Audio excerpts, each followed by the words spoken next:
எதிர்பார்த்ததை விட சட்டசபை தேர்தல் சீக்கிரமாகவே வரப்போகுது.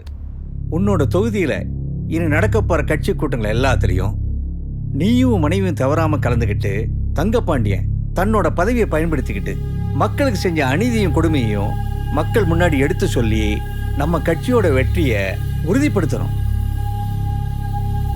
அதுக்கு முன்னாடி நான் உங்கள்கிட்ட ஒரு விஷயத்தை தெரியப்படுத்தணும். அதுக்கு கட்சி ஒத்துக்கிட்டா நீங்கள் சொல்கிறத நான் செய்கிறேன். தமிழ், நீ ஏதாவது பேசணும் சொல்லணும்னு நினச்சின்னா தைரியமாக சொல்லலாம். இங்கே வேண்டப்படாதவங்க யாரும் இல்லை. வர எலெக்ஷனில் என்னோட தொகுதியில் வீரத்தமிழர் முன்னேற்ற கழகம் கட்சி சார்பாக நிற்கிறதுக்கு எனக்கு சீட்டு வேணும்.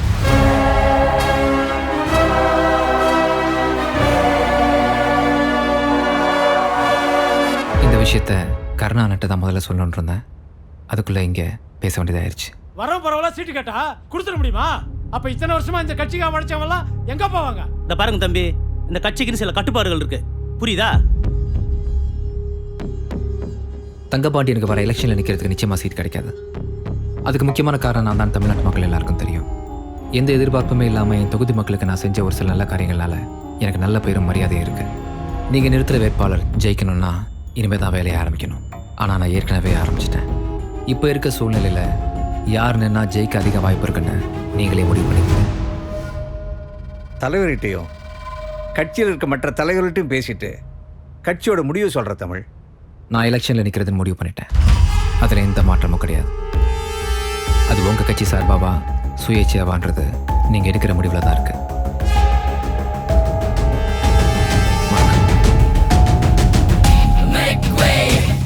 Here comes the king. Make way. Here comes the king. Make way. Here comes the king. He's the best. He's the best. He's the best. Now let's go. இந்த முறை வர எலெக்ஷனில் உனக்கு சீட்டு கொடுக்க கட்சி மேலிடத்துக்கு விருப்பம் இல்லை கர்ணா.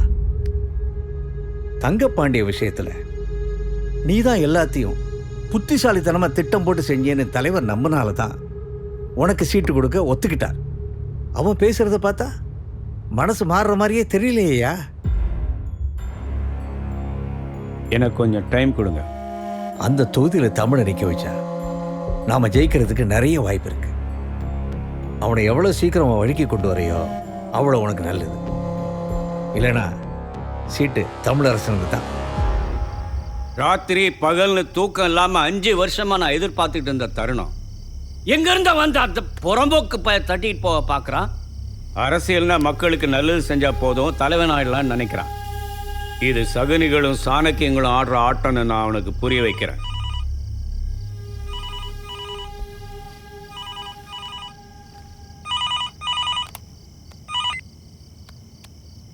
ஹலோ. இருக்காருண்ணே. நான் நல்லா இருக்கேண்ணே. நீங்கள் எப்படி இருக்கீங்க? அண்ணி சௌக்கியமாக இருக்காங்களா?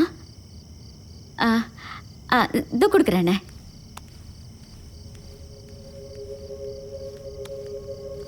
தங்கப்பாண்டியண்ணா பேசுகிறாரு.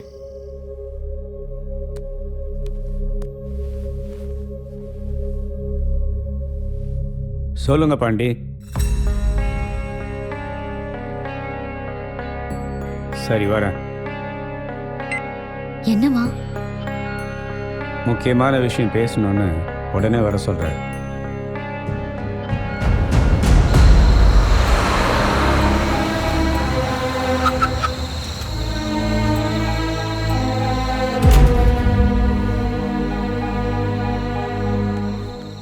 வாங்க வாங்க வாங்க வாங்க வாங்க. காசி அண்ணே, நீ வெளியேறு, நான் கூப்பிடுதேன். சரிண்ணே. இது கவுன்சிலரு அன்பழகன். என்ன சாப்பிடுதீங்க? அதெல்லாம் ஒன்றும் வேண்டாம். என்ன விஷயம் பாண்டியன் அவசரமாக அவர் சொன்னீங்க? உட்கார் தம்பி. நடந்ததெல்லாம் கேள்விப்பட்டான்னு அந்த தமிழரசன் பின்னாடி நீங்கள் இருக்குதீன்னு நினச்சதுனால தான் இத்தனை நாளாக அவன் மேலே கை வைக்காமல் அமைதியாக இருந்தேன். அவனை வளர்த்து விட்டது தான் நான் பண்ண பெரிய தப்பு. எப்பவும் ஒன்றும் மோசம் போகல.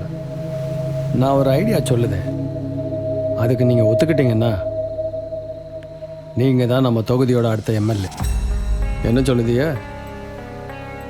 புரிகிற மாதிரி சொல்லுங்க. உங்கள் கட்சி தலைவர்கள்ட்ட பேசி தமிழரசனுக்கு அந்த எம்எல்ஏ சீட்டு வாங்கி கொடுங்க. அவன் எலெக்ஷனில் ஜெயிக்க நீங்களும் நெசமாவே முழு மனசாக வேலை பாருங்க. எலெக்ஷனுக்கு முந்தி அந்த பயிரை நான் போட்டு தள்ளிடுவேன். நீங்கள் செய்ய வேண்டியதெல்லாம் தமிழரசன் செத்ததும் அந்த எம்எல்ஏ சீட்டு உங்கள் கைக்கு வராப்படி பார்த்துக்கிட வேண்டியது மட்டும்தான். ம். என்னை எம்எல்ஏ ஆக்குறது உங்கள் லட்சியமாக இருக்காது எனக்கு நல்லா தெரியும். பதிலுக்கு என்ன எதிர்பார்க்குறீங்க? இந்த அரசியல் வியாபாரத்தில் நம்ம 2 பக்கமும் லாபம் வரணுங்கிறது என்னோட கணக்கு. என் மேலே கோர்ட்டில் இருக்கிற கேஸுங்க ஒன்றும் இல்லாமல் போகணுமுன்னா முக்கிய சாட்சியான தியாகு சாவணும்.